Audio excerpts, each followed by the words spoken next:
Good morning সকলকে। আর বন্ধুরা বুঝতে পারছো কুসুম কিন্তু সকাল সকাল রেডি হয়ে গেছে, রেডি হয়ে বিছনা গোটাগুটি শুরু করে দিয়েছে। আর কেন সেটা তো অবশ্যই তোমরা বুঝতে পারবে। সব বিছনাকে যত্ন করে পেরে রাখছে, ভাঁজ করে রাখছে। এদিকে লিকানো হয়ে গেছে, প্রায় লিখিয়ে দিয়েছে এই কুসুম।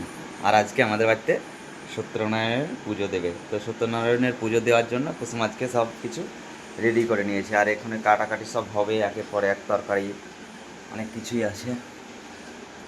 যাই হোক, পুরোটা তোমাদের সঙ্গে শেয়ার করব, আর অবশ্যই কন্টিনিউ করো। তো গুড মর্নিং সকলকে। আজকে আমাদের সত্যনারায়ণের পুজো বাড়িতে, তো সেই কারণে আমরা সকাল সকাল উঠে গেছি। আর উঠে গিয়ে সমস্ত কাজে এটার মতো লেগে গেছে। এখনও পুরো লোক আসবে, এখানে আরও আসবে অনেকে, তো সেগুলো তো তোমাদেরকে তুলে দেবো। কন্টিনিউ করা ভিডিওটা। আজকে সত্যনারায়ণের পুজো বললাম তোমাদেরকে, আর এখন কুসুম একাই সবজি করতে লেগেছে। মানে এই যে কুমড়ো মুড়ির তরকারি হবে, আলুগুলো করতে হবে। আলু নিয়ে এসো।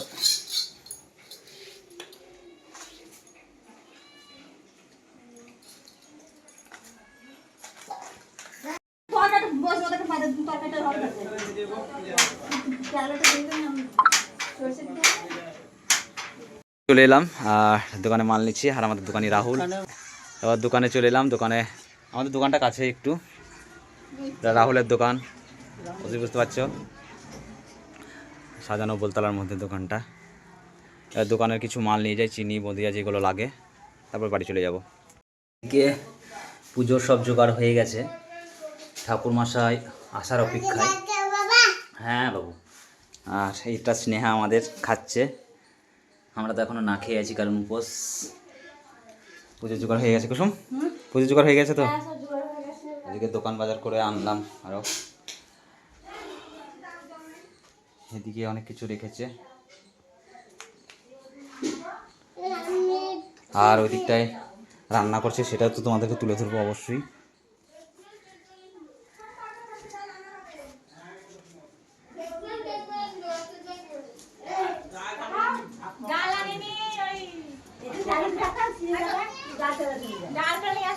জিতমা চলে এসছে। জিতমা আসতে দেরি করে লাগানি। আমি আবার কাজ করা মানুষটা ডেকে আছে। হ্যাঁ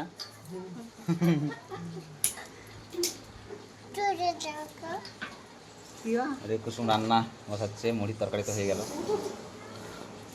আর এতক্ষণে বুধের দাম আর এসে পৌঁছেছে, আমি 9টা-10টা বুঝতে পর্যন্ত পারছো। ছিলাম বাড়িতে, ঠিক আছে, এনে বেরিয়ে চলে আর দিদি আছে নিচে, সেটা দেখাচ্ছি। আর এদিকে আমাদের জামালদা এবং রেজালদা এসে উপস্থিত। আসতে কষ্ট হয়নি তো? না না, একদম। কাছে জায়গা, কাছে বাড়ি।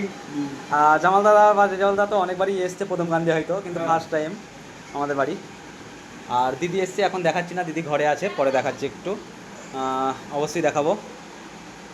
আর এখনই ঢুকলো আমাদের সুদীপদা এবং দিদি। আর মামুন দিদি তো ঘরে আছে, এখন দেখাচ্ছি না, চেঞ্জ করছে যেহেতু।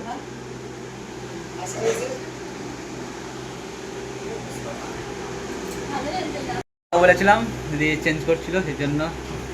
দিদি অনেক দেরি করলে আসতে, কিন্তু তোমাদের আমি সকাল করে পুজো করিনি, তার জন্যই তো আমি দেখলাম তোমরা যেন পুজো করো। আর হরিনাম করবো বলে আমাদের একটু তিরপলগুলো টাঙিয়ে নিচ্ছি। ত্রিপল, কারণ রাত্রে হরিনাম হবে।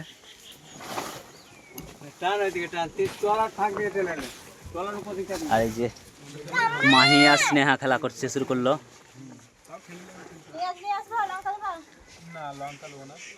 কুসুম মুড়ি দিয়ে আসছে নাকি গো? পুজো না, অবশ্যই বুঝতে পারছো। আর রোদের মধ্যেই খেতে দিলাম, বললো রোদ লাগবে না, ফ্যান টেনে দেবো এখানে। না না, এখানে যদি রেজালদা এসির লোক, রেজালদার অসুবিধা আছে নাকি তাহলে? না না, সব মেনটেন করা অভ্যাস আছে নাকি রেজালদা? একদম একদম।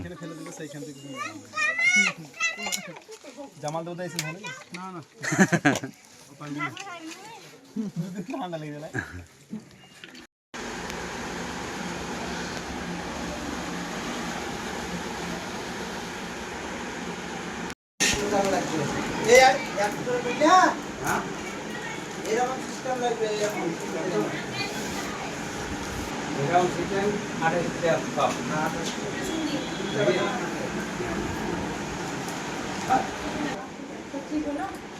আর এতক্ষণে এই দিদি ভাই আমার আর সমী ভাগ নিয়ে এসে পৌঁছালো। আর দিদিরা তো অনেকক্ষণ আগে এসছে, বুঝতেই পারছো। আর বুদ্ধদেব তো এখন অতিরিক্ত কাজে ব্যস্ত, সে কী কাজে সেটা তোমাদেরকে দেখাচ্ছি, চলো। ইনকাম দিচ্ছে এখন, ঠিক আছে, দুটো দেখো ইনকাম দিচ্ছে, একটু বানিয়ে ইনকাম দিচ্ছে, এখন নতুন অ্যাপ আমি ভিডিও ছাড়িনি ভয়ে যে এবার কিছু হয় যদি ওটা প্রবলেম নেই। কি নাম জানো? কি নাম বল? সঞ্জুলা।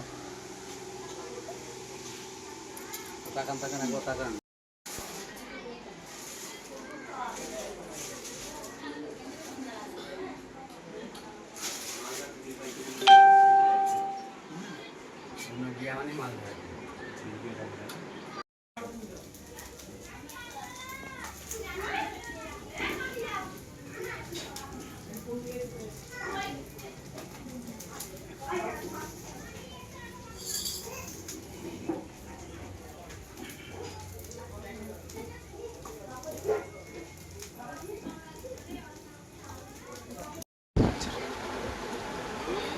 ফোন লাগাই না। কি?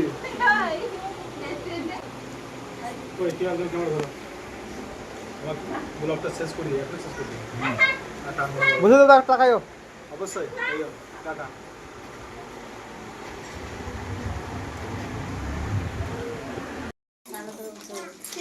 আমাকে এখন কাছে দিয়েছি হিসাবে দেয়া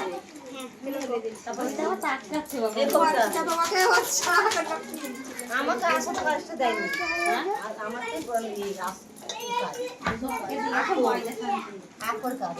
যা হয়েছে ভালোই দিচ্ছে।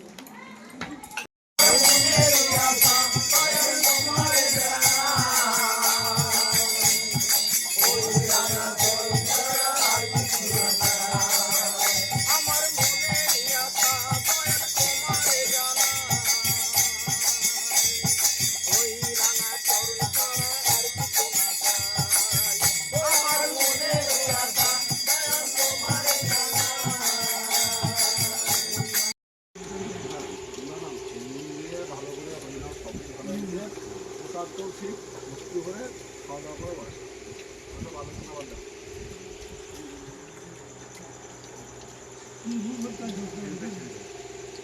তো ফাইনালি বন্ধুরা তোমাদেরকে সমস্ত কিছুই দেখালাম। আর এখন বাজছে 10:41, আমরা খেতে বসেছি, জামালদা, দেবদা, সুদীপদা সবাই। আর ব্লগটা আর বড় করলে হবে না, কারণ অনেকটা বড় হয়ে গেছে। আর এখন খেতে বসলাম। যাই হোক, 10:41 মানে বুঝতে পারছো অনেকটা টাইম হয়ে গেছে। আর ব্লগটা পুরো দেখার জন্য আপনাদেরকে অসংখ্য ধন্যবাদ। সকলে ভালো থাকবেন, সুস্থ থাকবেন।